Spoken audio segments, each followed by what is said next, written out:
स्वागत है साथियों। आज हम सभी अपनी इस क्लास में डॉक्टर नगेंद्र की पुस्तक पर आधारित सीरीज की शुरुआत कर रहे हैं, जिसमें हम हिंदी साहित्य के महत्वपूर्ण पक्ष जो डॉक्टर नगेंद्र की पुस्तक पर हैं, वो सारे तथ्य यहाँ पर हम अध्ययन करेंगे। तो इस सीरीज की पहली क्लास है और इसकी शुरुआत हम छायावादोत्तर काव्य की दृष्टि से करेंगे। जो छायावादोत्तर काव्य डॉक्टर नगेंद्र की पुस्तक में दिया हुआ है, उससे कौन से महत्वपूर्ण तथ्य आप सभी को यूजीसी नेट, यूपीजीआईसी और जीडीसी मेंस के एग्जाम की दृष्टि से महत्वपूर्ण होंगे, वो सब आपको इसमें दिखाई पड़ेगा। तो साथियों, जिन लोगों ने यूपी जीडीसी की परीक्षा में 72 प्लस प्रश्नों को अचीव किया हुआ है, वो सभी अपनी तैयारी में लग जाएं, मेंस की परीक्षा की तैयारी के लिए लग जाएं। पूरी संभावना है कि रिटेन परीक्षा में उन्हें शामिल होने का अवसर मिले।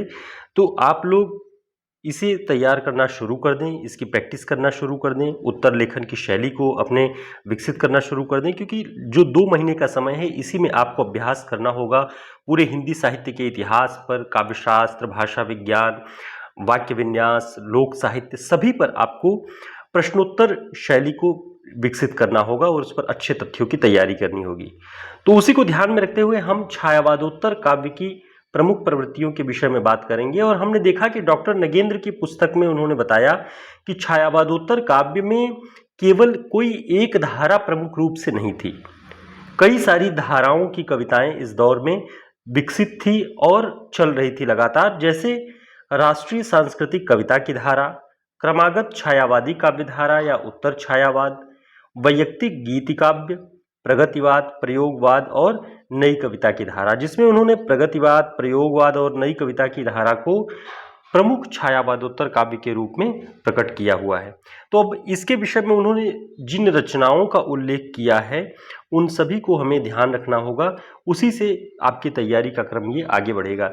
जैसे उन्होंने बताया कि उस पुस्तक में ये तथ्य आए हुए हैं कि राष्ट्रीय और सांस्कृतिक धारा की जो कृतियां थी, वो भारतेंदु युग से ही रची जा रही थी और इस दौर में पहुंच करके, छायावादोत्तर दौर में पहुंच करके, राष्ट्रीय सांस्कृतिक धारा की जो कविता थी, वो अपने सामाजिक मुद्दों से, अपने समय के मुद्दों से जुड़ करके राष्ट्रीयता का एक और सांस्कृतिक चेतना का बोध को उसको विकसित कर रहा था। ठीक है, तो देखते हैं इसमें किन रचनाओं का उल्लेख डॉक्टर नगेंद्र की पुस्तक में आता है। तो उन्होंने बताया कि मैथिली शरण गुप्त का जो काव्य है, मैथिली शरण गुप्त का नहुष, कुणाल गीत, अजीत और जय भारत, इन रचनाओं के नाम आपको ध्यान रखना है। ये सारी रचनाएं मैथिली शरण गुप्त की हैं। तो मूलतः आपको छायावादोत्तर काव्य की दृष्टि से इसमें जो गीति नाट्य हैं, वो भी लगभग काव्य के अंतर्गत ही शामिल करके इस पुस्तक में बताया गया है। तो नहुष, कुणाल गीत, अजीत और जय भारत, ये मैथिली शरण गुप्त की राष्ट्रीय सांस्कृतिक धारा की कविता के अंतर्गत है। उसके बाद नाम है माखनलाल चतुर्वेदी। इनकी जो काव्य कृतियां हैं, माता, समर्पण और युगचरण, ये माखनलाल चतुर्वेदी की है। बालकृष्ण शर्मा नवीन, बालकृष्ण शर्मा नवीन की कौन कौन सी कृतियां? अपलक, क्वासी, विनोबा स्तवन, हम विश्व जन्म के, ये सभी छायावादोत्तर काव्य के अंतर्गत उन्होंने बताया है इस पुस्तक में। उसमें बता रहे हैं कि जो क्वासी ये काव्य संग्रह है, इसमें राष्ट्रीय स्वर गौड़ है और प्रेम का स्वर प्रधान है। ये बात डॉक्टर नगेंद्र की पुस्तक में आया हुआ है। तो क्वासी किसकी रचना है, ये ध्यान रखेंगे, बालकृष्ण शर्मा नवीन, और इसमें राष्ट्रीय स्वर नगेंद्र के अनुसार गौड़ है और प्रेम का स्वर प्रधान है। इन तीनों के बाद सियाराम शरण गुप्त का नाम आता है। इनका नकुल, नोवाखली, जय हिंद, आत्मोत्सर्ग, उन्मुक्त और गोपिका, इतनी रचनाओं के नाम छायावादोत्तर काव्य के अंतर्गत डॉक्टर नगेंद्र की पुस्तक में लिखा है। गोपिका के विषय में उसमें लिखा है कि इसमें राष्ट्रीय स्वर गौड़ है और प्रेम का स्वर प्रधान, यानी यहाँ बालकृष्ण शर्मा नवीन का क्वासी और सियाराम शरण गुप्त का गोपिका, इन दोनों में क्या है, राष्ट्रीय स्वर गौड़ हो जा रहा है और प्रेम का जो स्वर है वो प्रधान हो जा रहा है। इसके बाद नाम है रामधारी सिंह दिनकर। इन नामों को ध्यान रखिएगा कि राष्ट्रीय सांस्कृतिक धारा के अंतर्गत ये लोग छायावादोत्तर दौर में सृजनरत थे। रामधारी सिंह दिनकर जी की रचना हुंकार, द्वंद्व गीत, कुरुक्षेत्र, इतिहास के आंसू, रश्मिरथी, धूप और धुआं एवं दिल्ली, ये सभी राष्ट्रीय सांस्कृतिक धारा के अंतर्गत दिनकर जी की रचनाएं हैं। और नाम कौन कौन से हैं, ये ध्यान रखना है। सोहनलाल द्विवेदी।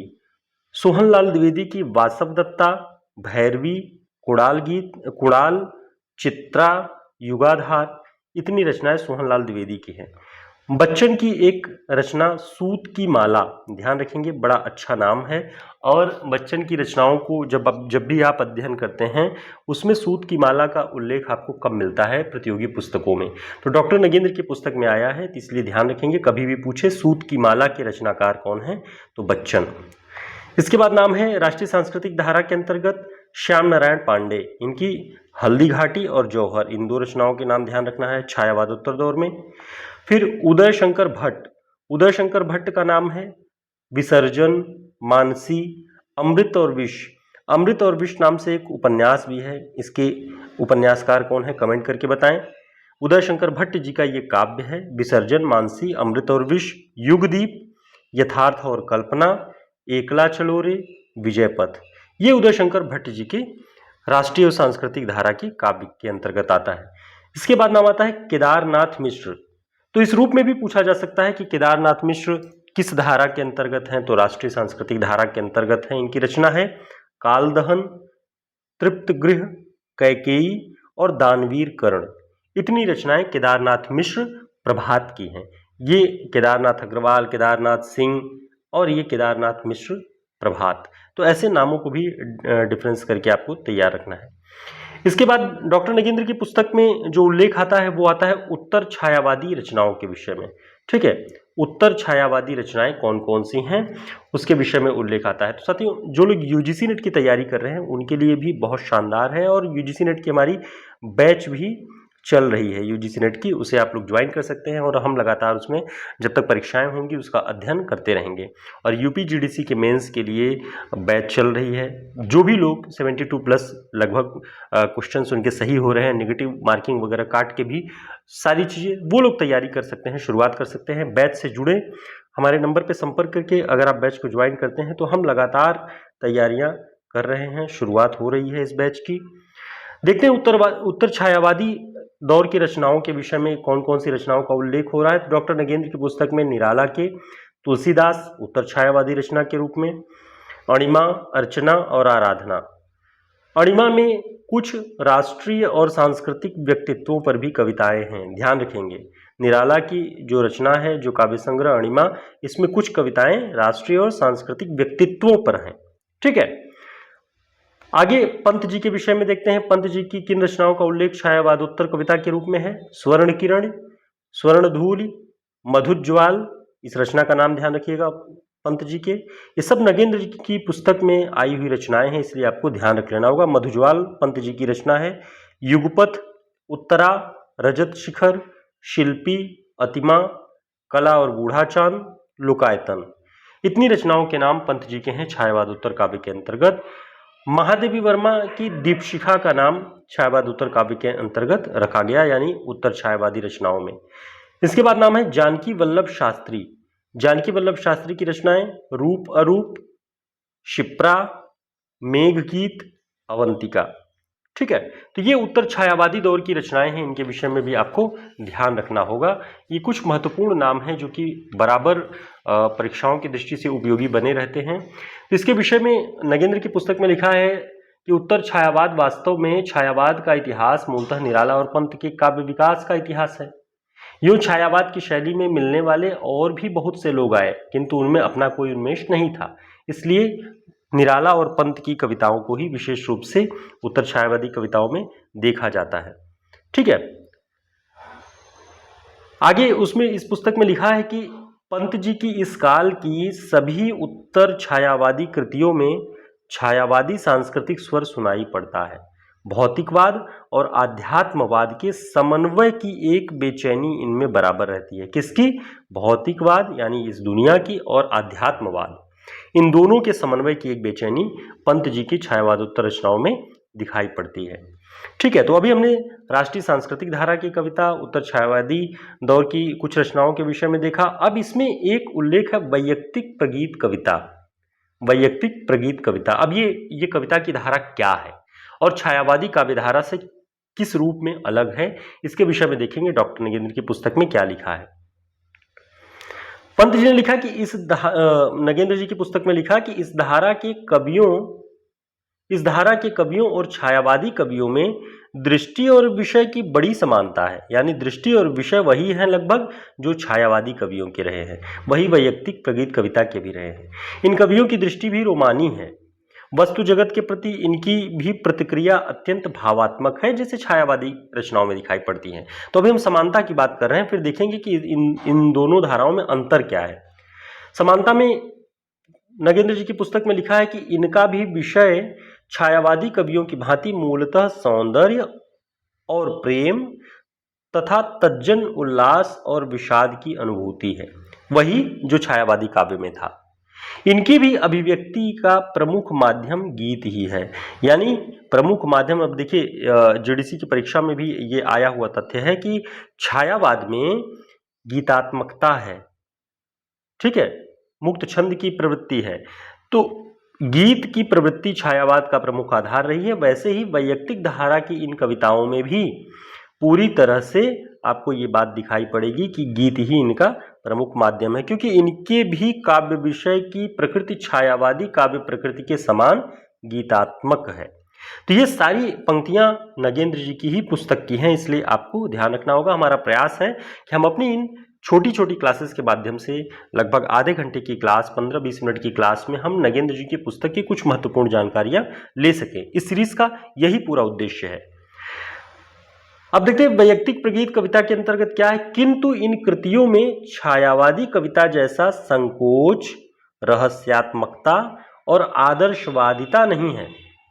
उत्तर छायावाद की जो वैयक्तिक प्रगीत वाली जो कविताएं हैं, उनमें छायावादी कविता जैसा संकोच, रहस्यात्मकता और आदर्शवादिता नहीं है, बल्कि साहस के साथ सीधे साफ तौर पर अपने निजी प्रेम, संवेग तथा सुख दुख कहने की आकुलता है। ध्यान रखेंगे, निजी प्रेम, संवेग तथा सुख दुख कहने की आकुलता दिखाई पड़ती है। यहीं से अंतर आ जाता है छायावादी कविताओं में और वैयक्तिक प्रगीत कविताओं में। साहस के साथ अपने निजी प्रेम, संवेग तथा सुख दुख को कहने की आकुलता दिखाई पड़ती है, ठीक है। इनकी वेदना, यानी वैयक्तिक प्रगीत काव्य लिखने वालों की जो वेदना है, छायावाद की घिसती हुई वेदना की तरह सामान्य नहीं है, वरन निजी प्रतीत होती है। ध्यान रखेंगे, ये नगेंद्र जी की पंक्ति है कि घिसती हुई, छायावाद की घिसती हुई वेदना की तरह सामान्य नहीं है, वरन निजी प्रतीत होती है, ठीक है। आगे देखते हैं, लौकिक प्रेम इनकी केंद्रीय वृत्ति रही है। ध्यान रखना है, वैयक्तिक प्रगीत कविता की जो केंद्रीय वृत्ति है वो क्या है? लौकिक प्रेम है।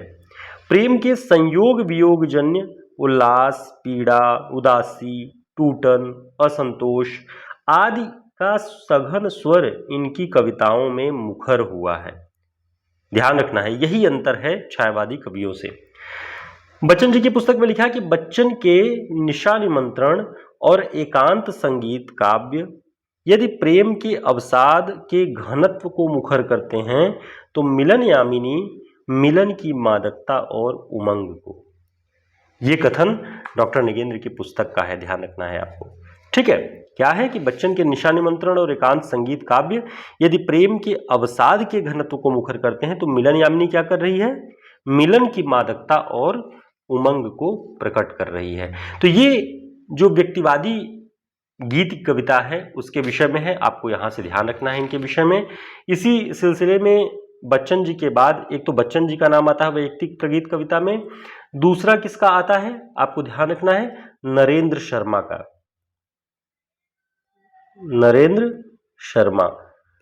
शर्मा का नाम आ रहा है। नरेंद्र शर्मा के विषय में इनकी पुस्तक में लिखा हुआ है कि प्रवासी के गीत, इनकी जो है इनकी रचना है प्रवासी के गीत। प्रवासी के गीत किसका है? नरेंद्र शर्मा, ठीक है। इसमें लिख रहे हैं कि जो प्रवासी के गीत है इसमें लौकिक विरह की प्रधानता है। क्या है? लौकिक विरह की प्रधानता। और बच्चन जी में आप ऊपर देख ही रहे हैं उसमें क्या लिखा हुआ है, ठीक है। तो यहां तो अन्य कृतियों में प्रेयसी के सौंदर्य, भोग और संयोग की उष्मा के मादक चित्र भी हैं। तो ऐसे नरेंद्र शर्मा जी के काव्य के विषय में दिखाई पड़ता है, बच्चन जी के 2 रचनाओं के विषय में भी ये बातें लिखी हुई हैं। तो साथियों, इस सीरीज की आज पहली क्लास थी। इसमें जो जानकारियां हैं वो सभी आपकी जो परीक्षाएं होने वाली हैं उनमें बहुत महत्वपूर्ण होंगी। यदि आप इसे एक रेडियो की भांति सुन भी लेते हैं तब भी आप जीडीसी की जो मेंस की परीक्षा है उसमें जो कुछ लिखना है, आप यहाँ से बहुत सारी बातें आइडिया के रूप में अपने नोट्स में या अपने मस्तिष्क में रख सकते हैं कि आप उत्तर लेखन करें तो जब भी छायावाद उत्तर काव्य की प्रवृत्तियों के बारे में लिखना हो तो ये तथ्य आप सभी की जानकारी को बढ़ाएं और पुख्ता करें। तो ऐसे ही यूपी जीडीसी की मेंस की जो बैच है वो शुरू हो गई है। आप लोग ज्वाइन करना चाहें तो 10 जून से लगातार इस बैच से जुड़ करके हम अध्ययन करेंगे और देखेंगे कैसे प्रश्न पूछे जाने की संभावना है, विभिन्न आयोगों में कैसे प्रश्न पूछे गए हैं रिटन परीक्षा के लिए, उसके भी मॉडल पेपर आपको दिखाई पड़ेंगे। और साथ ही यूपी जीडीसी मेंस के जो 100 मॉडल पेपर, जो 100 मॉडल प्रश्न हैं उनका एक कलेक्शन भी हमारे पास है। उसे भी अगर आप लोग देखना चाहते हैं, अपने पास रखना चाहते हैं परीक्षाओं तक, तो हमारे नंबर पर संपर्क करके आप उसे ऑर्डर कर सकते हैं। बहुत ही महत्वपूर्ण ये सीरीज होगी, आप लोग लगातार जुड़े रहें। और यूजीसी नेट की तैयारी करने वाले छात्रों के लिए बहुत ही शॉर्ट टर्म में 25 दिनों का पूरा एक रोड मैप है जिस पे हम तैयारी करेंगे। तो मिलते हैं एक नई क्लास में, तब तक के लिए नमस्कार, शुभकामनाएं।